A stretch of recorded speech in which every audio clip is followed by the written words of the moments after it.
ఆంధ్రప్రదేశ్ రాష్ట్రంలో ఎమ్మెల్యే కోటాలో ఖాళీ అయిన 5 ఎమ్మెల్సీల్లో కూటమిలో భాగంగా తెలుగుదేశం పార్టీకి వచ్చిన 3 ఎమ్మెల్సీ స్థానాలను 2 బీసీ సామాజిక వర్గానికి 1 ఎస్సీ సామాజిక వర్గానికి కేటాయించడం జరిగింది. దానిలో భాగంగా మన ఉమ్మడి నెల్లూరు జిల్లాలో తెలుగుదేశం పార్టీలో యువత కానించి సీనియర్గా ఉన్నటువంటి మన పేద రవిచంద్రన్ గారికి ఎమ్మెల్సీ స్థానాన్ని ఎంపిక చేయడం పట్ల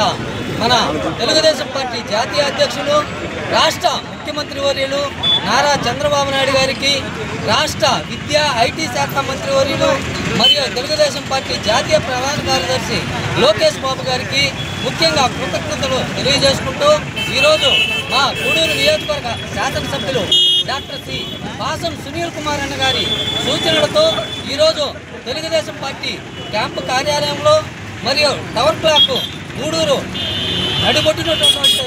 టవర్ క్లాక్ సెంటర్లో బాణసంచా కాల్చి అందరూ స్వీట్లు పంచుకోవడం చాలా శుభపరిణామము. మరియు మన పేద రవిచంద్రన్ గారికి మరొక్కసారి శుభాకాంక్షలు తెలియజేసుకుంటూ నాకు ఈ అవకాశం ఇచ్చినటువంటి పెద్దలందరికీ ధన్యవాదాలు తెలియజేసుకుంటూ